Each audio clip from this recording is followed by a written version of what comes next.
Hello दोस्तों, हमारा आज का टॉपिक है एक अजीब सा सुकून। पिता और पुत्र एक बार साथ साथ टहलते टहलते काफी दूर खेतों की तरफ निकल आए।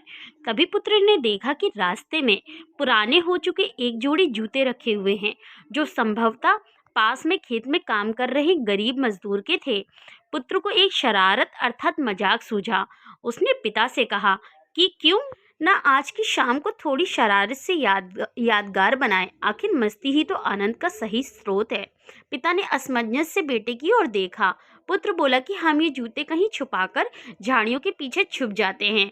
जब वह मजदूर इन्हें यहाँ नहीं पाकर घबराएगा तो बड़ा मजा आएगा। उसकी तलब एवं स्थिति देखने के लायक होगी और इसका आनंद मैं जीवन भर याद रखूंगा। पिता पुत्र की बात को सुन गंभीर हुए और बोले, बेटा, किसी गरीब और कमजोर के साथ, उसकी जरूरत की वस्तु के साथ इस तरह का भद्दा मजाक कभी ना करना। जिन चीजों की तुम्हारी नजरों में कोई कीमत नहीं, वे उस गरीब के लिए बेशकीमती हैं। तुम्हें ये शाम यादगार ही बनानी है, तो आओ आज हम इन जूतों में कुछ रुपए रख देते हैं और छुपकर देखें कि इसका मजदूर पर क्या प्रभाव पड़ता है।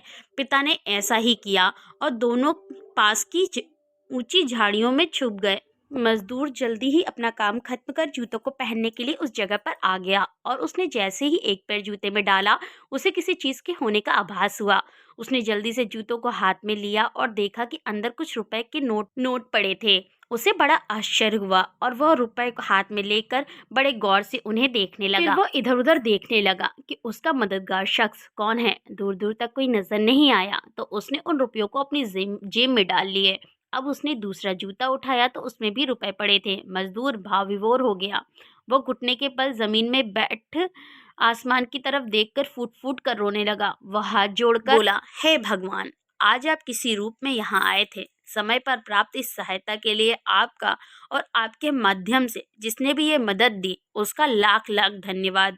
आपकी सहायता और दयालुता के कारण ही आज मेरी बीमार पत्नी को दवा और भूखे बच्चों को रोटी मिल सकेगी। तुम बहुत दयालु हो प्रभु, आपका कोटि कोटि धन्यवाद। मजदूर की बातें सुनकर बेटे की आंख भर आई।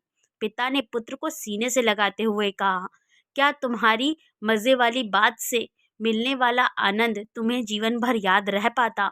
उसकी तुलना में इस गरीब के आंसू और दिए हुए आशीर्वाद से मिला हुआ आनंद कम है क्या? बेटे ने कहा, पिताजी, आज आपसे मुझे जो सीखने को मिला है उसके आनंद को मैं अपने अंदर तक अनुभव कर रहा हूँ। अंदर में एक अजीब सा सुकून है। आज के प्राप्त हुए सुख और आनंद को मैं जीवन भर नहीं भूलूंगा। आज मैं उन शब्दों का मतलब समझ गया जिन्हें मैं पहले कभी नहीं समझ पाया था। आज तक मैं मजा और मस्ती मजाक को ही वास्तविक आनंद समझता था, पर आज मैं समझ गया हूँ कि लेने की अपेक्षा देना कहीं आनंदमय ही है। त्याग में ही शांति है। दोस्तों, अगर आपको हमारी कहानी अच्छी लगी हो तो प्लीज़ मेरे वीडियो को लाइक एंड चैनल को सब्सक्राइब करना ना भूलें। Thank you for watching and keep supporting. Bye bye.